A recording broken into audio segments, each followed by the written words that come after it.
What is up, everyone? My name is Chris. And my name is James. And we're the Formula One Bros. Just two twins with a love of F1 to share our thoughts on everything in the world of Formula One.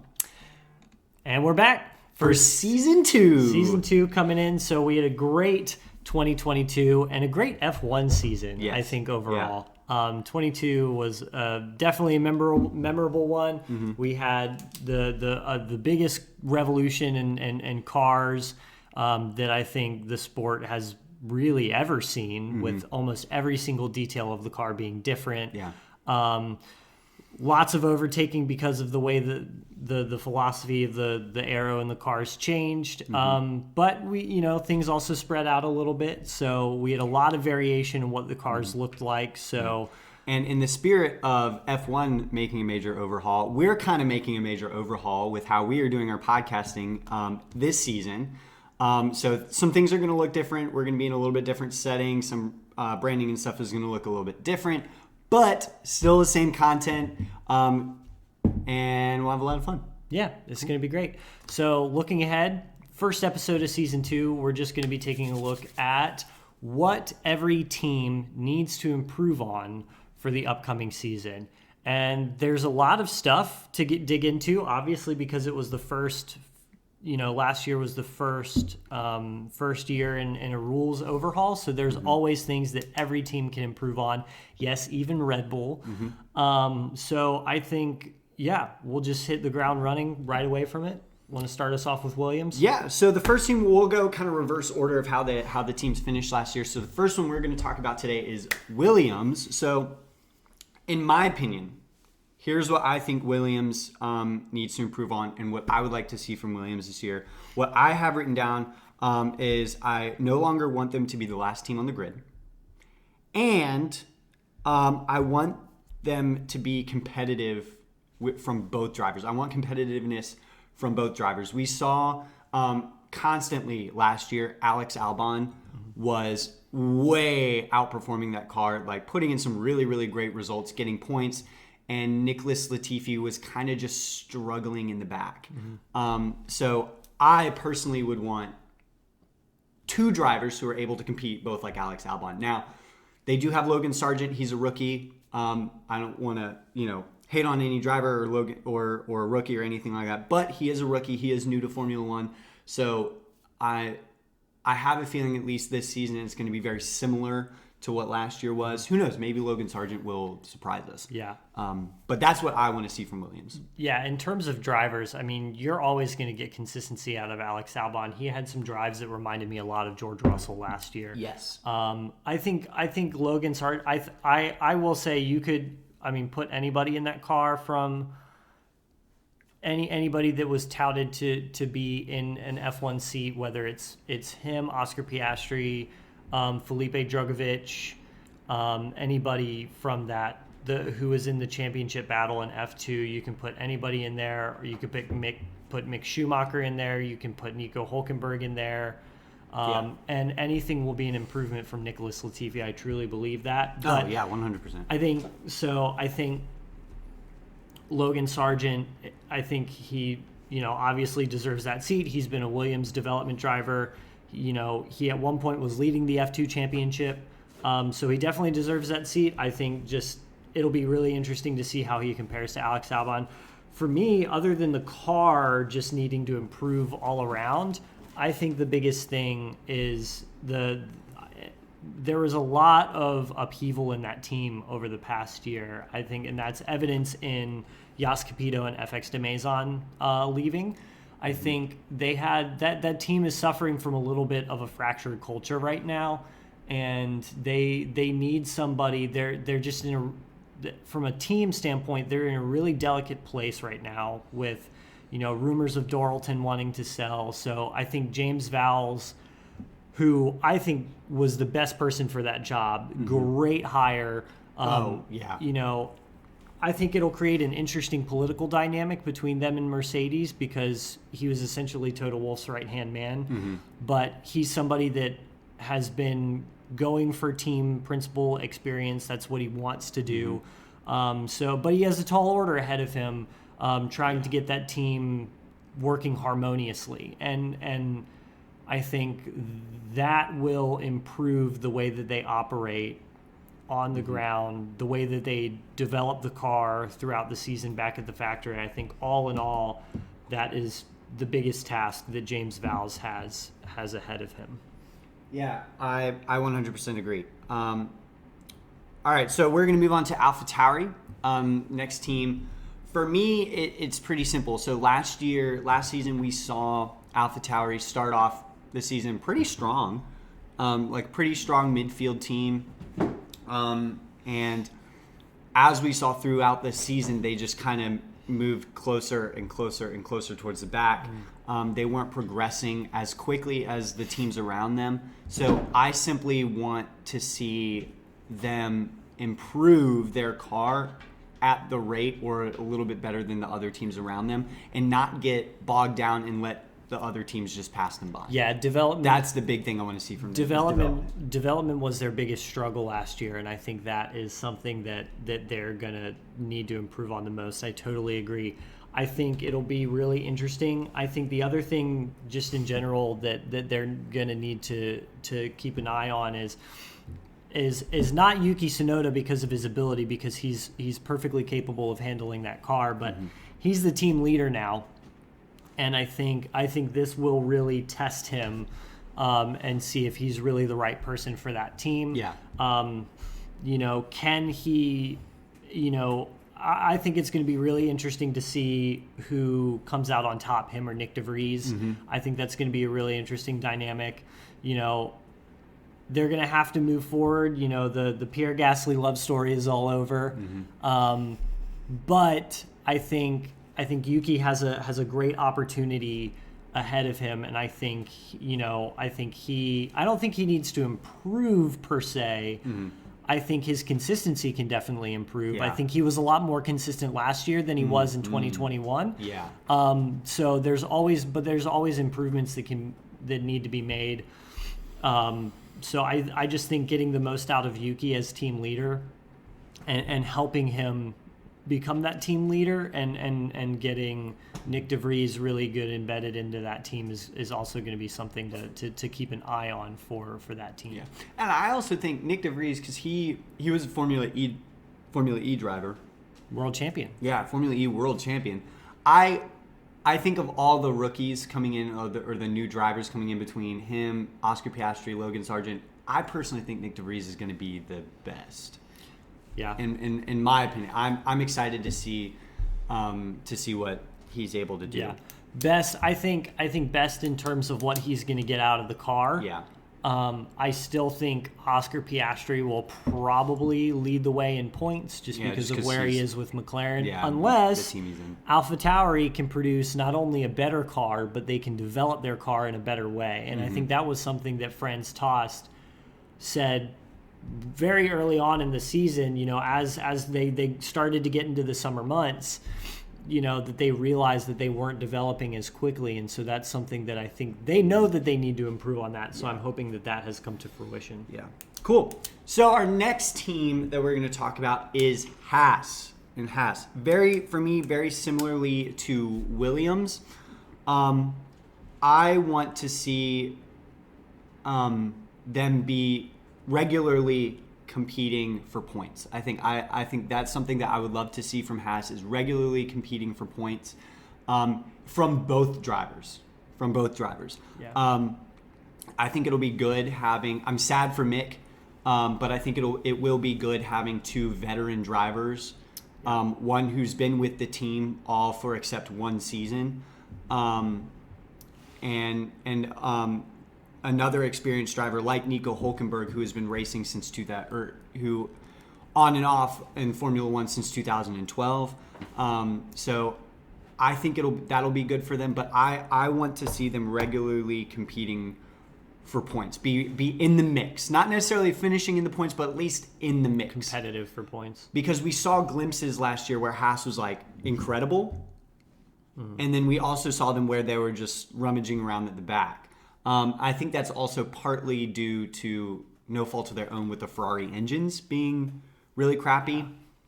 last year and being super unreliable. And so I think all of the Ferrari engine teams had to run their engines super detuned by the later half of the season. So that's probably part of it. But that's the biggest thing. I want both drivers to regularly be able to compete for points. Yeah, I think as is the case with all of the Ferrari teams, they were quick when they were on it. They were. Yeah. And especially with Haas, they had some moments where they were just superstars, man. Mm-hmm. Like, the pole in Sao Paulo, mm-hmm. Kevin Magnussen had a really great start to the season. Bahrain, yeah. And Bahrain. And, they had some really great moments. But I think more than any other team, they yo-yoed so much. Their highs were really high, but their lows were pretty really low, yeah. And I think just, having a better car, maximizing, their drivers. I'm really interested to see how Nico Hülkenberg is going to get on after 2 years of being out of F1. Mm-hmm. I think that's going to be, or I guess the 3 years. Mm-hmm. 3 years now out of F1. 2019. He hasn't driven since 2019. Yeah, he did a really, really great job for Renault. There were a couple times where some podiums were on offer. Mm-hmm. I'm thinking Germany in 2019 before mm-hmm. he slid out in the final turn. But, I think he's a very capable driver. I'm really excited to see how he gets on, but it's going to be really interesting to see. I think they are, like last year, they are competing and spending at the budget cap. Mm-hmm. So that'll be really good to see. Last year, I think, was their first year doing that. So I think it'll be this year where we really start to see that increase in funding pay off. Yeah. So yeah, I'm really excited to see what they get into. But I hope they have superstar moments more often. Yeah. All right. Next one, Aston Martin. Oh my gosh. All right. They were a train wreck last year.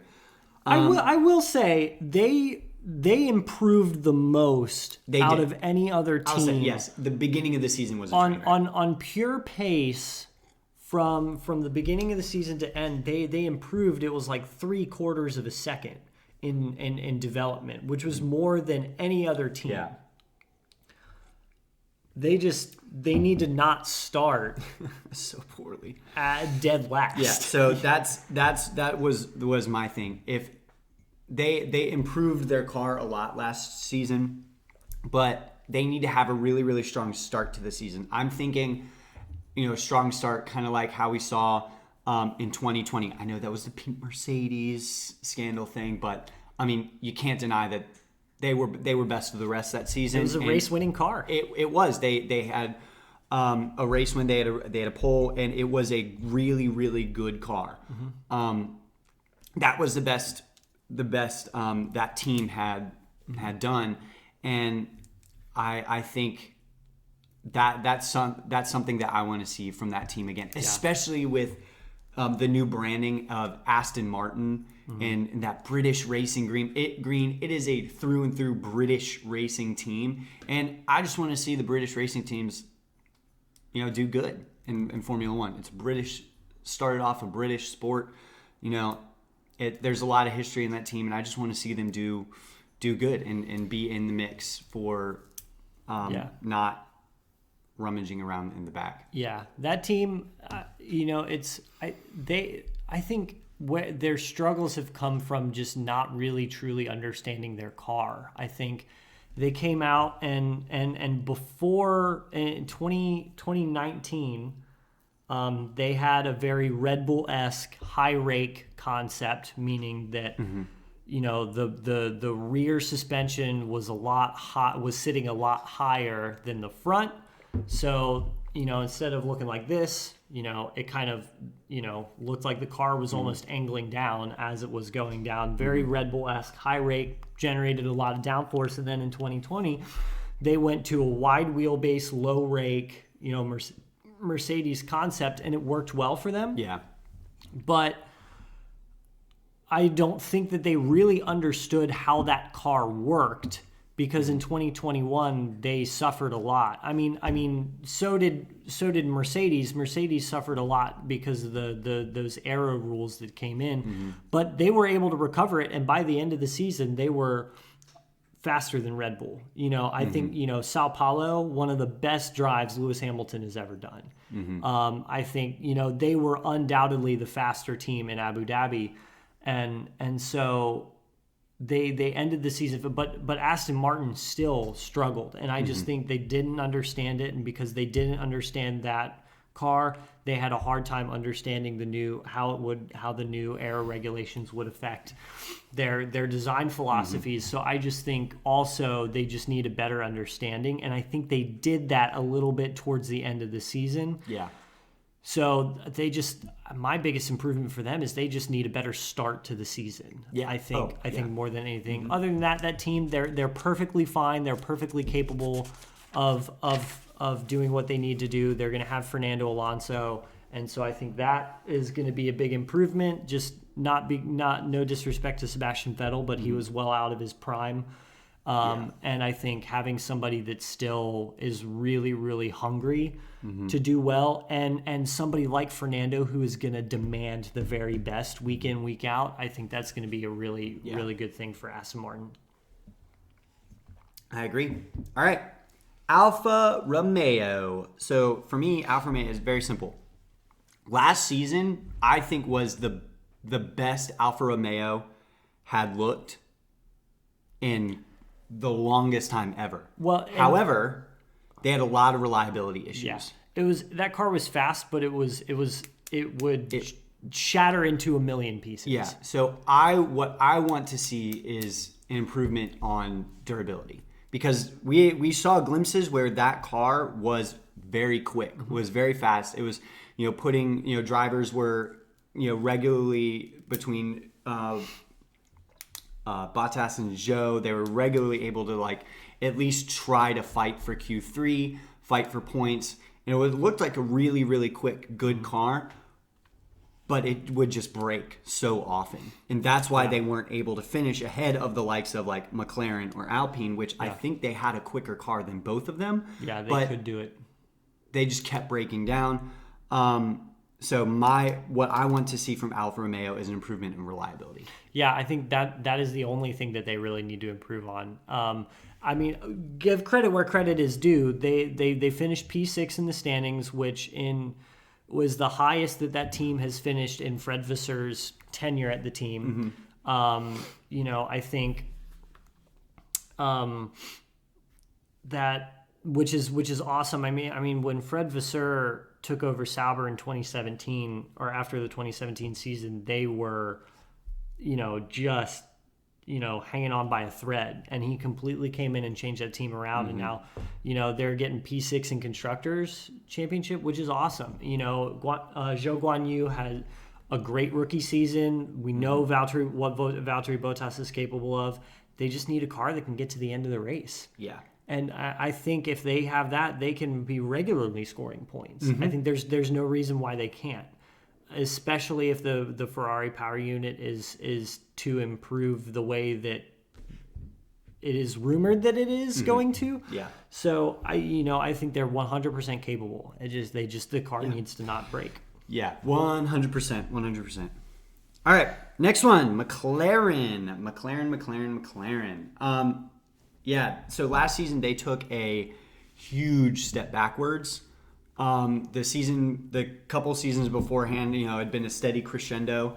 And then 2021 was, arguably 2020 and 2021 were arguably their best seasons in recent history. Yeah, race-winning seasons. Yeah, and then this year they just took a massive step backwards. So I want to see them recover what they had lost.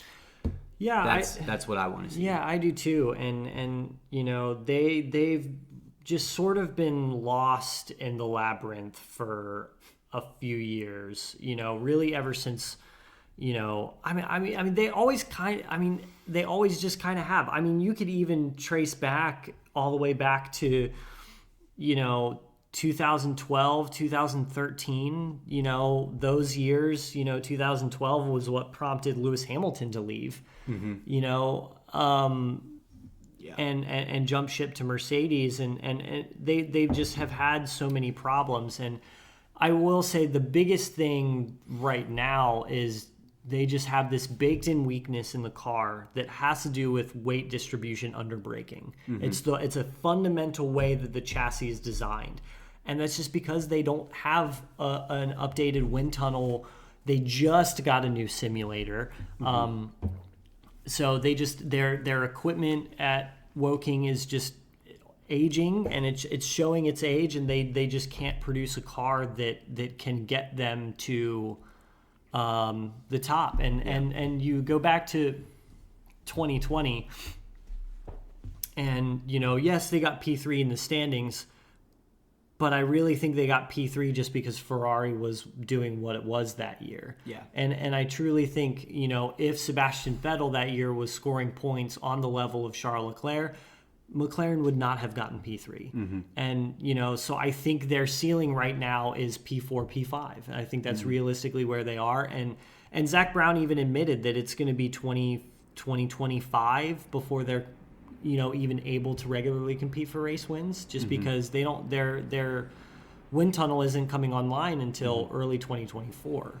Yeah, or 2023. So their new car, the first car that will be developed with their new wind tunnel, is going to be 2024. Yeah, so it's really the infrastructure. It's not anything like with the car really. It's more so the infrastructure of the team needs to improve. I think I will say, they had the easiest time figuring out the porpoising problem in preseason. I think they were one of the first ones to solve it. Yeah, because they figured out a way to create a vortex coming out of the sides of the car, coming off the front wake of the car, that essentially sealed off the floor. It created almost like essentially skirt, like old 80s, 70s, 80s ground effect skirts on the car, and they had something to seal it off that prevented them from porpoising so much. But they, so they were really good in preseason testing. And then it just all kind of came apart. Yeah. And I think the podium in Imola was a great thing, but I think Lando Norris has been outscoring what that car is capable of, and so they just need. They just on a fundamental level, they need to change their philosophy on the way that they design the car. Yep. And I think that will be aided when they have better equipment. But I think I think it's definitely going to be an improvement with Oscar Piastri being in the team. I think so too. I'm excited for him. I'm really excited to see how he gets on. I would be shocked if he's close to the level of Lando Norris, because Lando Norris is on such another level. Oh, yeah. But I think he is going to be a lot closer, and it's going to be really fun to see. Yeah. I'll just pause right here. If you by chance see a cat walk across the screen, he's like right off staring at my laptop. I did get a new cat over, so that's another. There he is. This is Cannoli. This is my cat Cannoli. Not as cool as Chris's cat Enzo, named after Enzo Ferrari, but he still is very adorable. He's very much a kitten.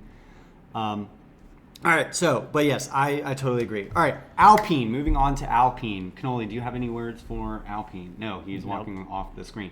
So, Alpine, they had a really strong season.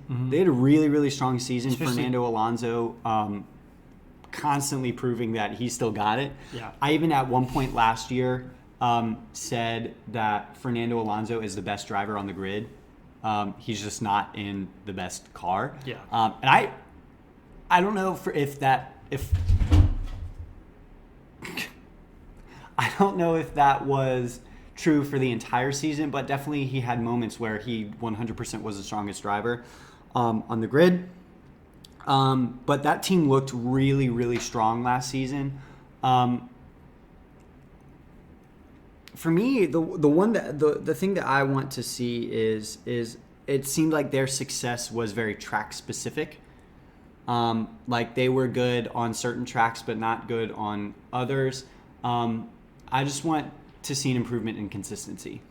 Yeah, consistency, but I also think their biggest issue and Renault and the Renault power unit's biggest issue has been reliability. And Also they keep saying that it's fixed, they keep saying that they've made improvements, but going back to the Red Bull days, they just have not found a way to make that car reliable. And so that's my biggest thing for that team. I mean, you can put any driver you want in that car, but if they can't get to the end, then it's not, you're not doing anything, it's not going to do any good. So, and I think that is exactly the reason why Fernando Alonso, even given Aston Martin's performance at the beginning of the season, said, and even with Alpine getting P4 in the championship, he left. Daniel Ricciardo left. And so I think, there's something in that team that I don't think their ceiling is as high as other teams. Yeah. And I think a lot of that comes from reliability. And also too, they're very much like Ferrari. They're a national, Renault, which is the parent company of Alpine, is a national team, and it's subsidized partly by the French government. So there's a lot more riding on it than just the F1 team. And so I think there's a lot more pressure, and I think that pressure, the same way that, Ferrari being an Italian company puts a limit on what they can do. Yeah. I think there's a little bit of a limit, and so I just, it's going to be really interesting, but they need a car that can make it to the end of the race. Yeah. And it is special, and I think that gave Fernando Alonso every justification to jump ship to a team that finished 7th compared to 4th in the Constructors' Championship. Yeah, like I saw that, and at first when Fernando jumped ship, at first I was like, why is he going to Aston Martin? Alpine finished better. And then I thought about it. I was like, I don't think Aston Martin had a race last year where their car DNF'd due to engine failure. None of the Mercedes power units. Yeah. And then I started to think about that. Maybe Williams. But I started to think about it, and I was like, it makes sense. That totally makes sense. So, yeah, I agree. All right. On to P3 in the championship standings, a place where they are not used to being. Mercedes. Now, it's pretty... I think it's pretty obvious. It's pretty obvious. They just need to build a better car. Yeah, I mean, that's it. And I think that they can do it. Yeah. Of all of the teams that struggled this year with the new regulations, Mercedes being one of them, I think they're going to be able to capitalize on it because they're Mercedes. Yeah. I think they're in the best place to just kind of I think they're best place to just kind of shake it off and move on. But you can't. That team is a juggernaut. You can't deny that there's a reason why that happened, and I'm curious as to where that came from. Yeah, I don't know. I think, I'm not even going to try and figure that out. I think they just need to build a better car. I think they just didn't really understand what, created the problems that it created. And I think they have a better understanding. I hope they have a better understanding because they've said that they have a better understanding. I'd be surprised if they didn't. I'd be very surprised if they didn't. So, I mean, Lewis Hamilton and George Russell, easily the best driver pairing on the grid. Oh, yeah. Hands down the best. Yeah. They're the most consistent. They're the most, team oriented. They work together really well. I think Mercedes in general is very good at managing them. Giving George Russell the opportunities when they're on offer, when Hamilton is off, and reversing the roles when Hamilton is back out in front. I think it'll be really interesting to see how they replace James Vowles. I think that is going to be their biggest thing is how are they going to replace, because James Vowles was their chief of strategy, and he was the last sort of line of defense for or not line of defense, but he was the person that was in charge of making all of those brilliant strategic calls. I mean, you think about Spain 2021, Hungary 2019, you know, some of these. Yeah. He was playing chess while the rest of the grid was playing checkers. Yeah, and so it'll be really interesting to see. I don't think that they're going to replace him outright. I think what they're probably going to do is use a committee of a couple people to kind of head up the strategy department for a little bit, just because he's been with that. He has been with that team since the BAR days. Yeah. Even before Braun. Yeah. So he was with the team through BAR, Honda, Braun, and all through the Mercedes era. So he's been through that team for a long time, you know.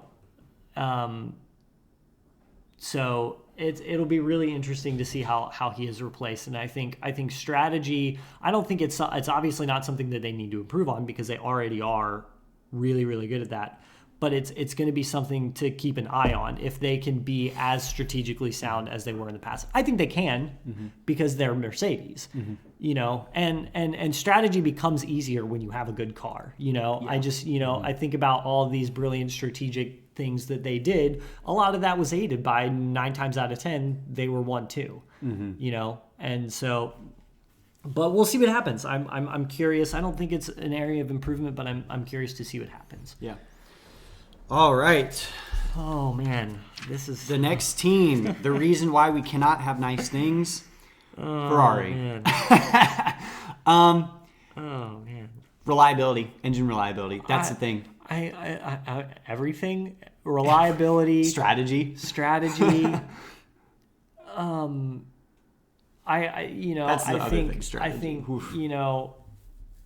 think both. I mean, for both drivers, I think they have their weaknesses. I think they, I think their weaknesses are, Charles, when he gets in his head and he pushes too hard, he makes mistakes. And I think that with Carlos, he's just fundamentally in that car not quite as quick as Charles. So, I mean, just a little bit of everything everywhere for them. Yeah. I think, so there's been a lot of talk from the Ferrari, from Maranello, saying that they, like, their engine is improved, like the reliability issues that they had last year are supposedly going to be non-existent this year. And they've gained almost like a full second per lap in testing from last year, which if that's the case, they 100% will be the quickest car on the grid. The only other thing is, are they going to be able to get the strategy right? That's the other thing. They've kind of solved the reliability issues. Hopefully. It seems like they have improved on them. But my biggest question mark is strategy, because there are points where if they made the right strategy call, they could have easily won a race, but they made the wrong one consistently and shot themselves in the foot. Yeah. I think my thing with the reliability, I think the second per lap is a little bit conflated, and I think so too. So the other thing too is we're in an engine freeze, so that quickness is not from improvements in power or output. It's purely from. So last year, the fundamental problem with that power unit was the MGUH, which is why, and the MGUH manages heat, which is why Carlos Sainz's car exploded Literally so spectacularly in Spain. Austria. Austria. So I think that it's not an out-and-out power that they lost. I think it's from power delivery and torque coming out of the corner, which is where Red Bull was consistently beating them. Yeah, they had to run their engine so detuned for the second half of the season. I think so. I don't think that the power unit's ceiling has gone up at all. I think they're just going to be able to maximize it more often. And that in and of itself, even just torque and power delivery out of the corner is worth, I think it's closer to about 0.4 a second. I think that's what it's going to be closer to. I don't think a full second is going to be what it is. Yeah.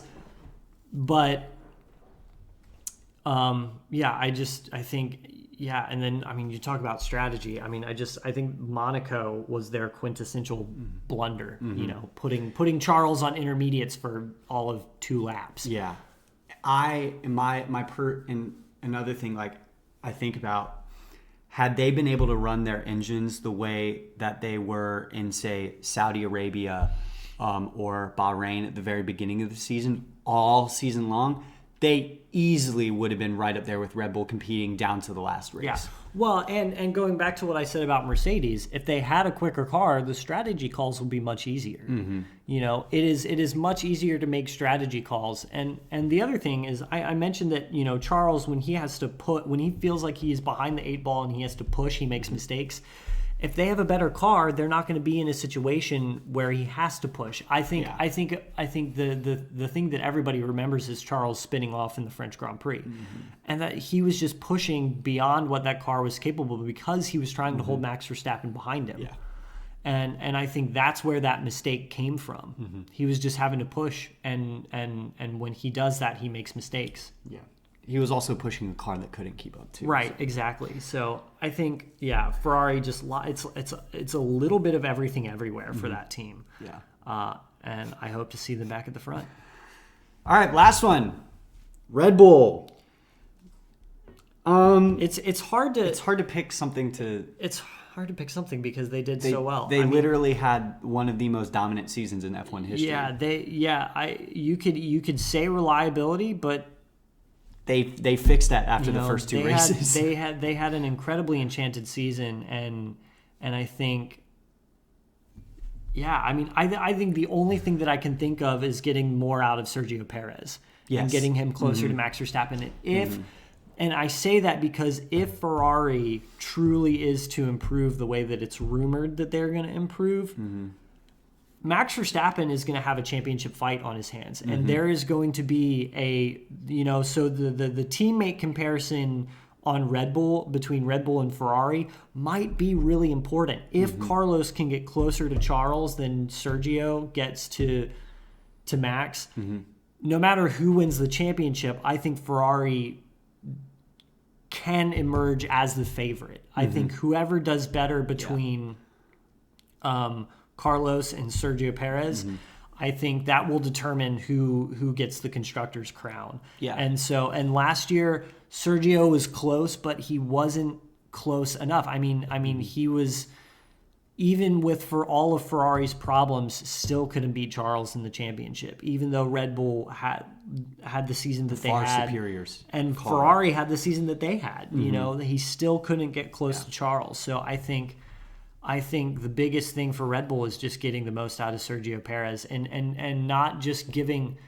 And this is the whole thing. You give Max Verstappen the best car, he will win every Drivers' World title. But the constructors' title won't happen because you can't just give one driver the best car. You have to give the best overall car because at the end of the day, that's a team. They're not fighting for Max Verstappen's drivers' championship. They're fighting for the constructors' championship. Yeah. So I think they need to give not only Max a car that he can be competitive in, but they need to give Sergio a car that help Max. Like the 2021 Red Bull. That was, Sergio Perez so often was that guy. He was him. And those moments between, Valtteri Bottas or holding up Lewis Hamilton at Abu Dhabi. I think those moments we need to see more of Sergio Perez. And I think that will, they also need to help him adapt a little bit more to those to the new car. I think that'll be something else, but his performance will be key for them this season. Yeah, I agree. Yeah. All right. So that rounds out our championship. Hopefully we can see some improvement.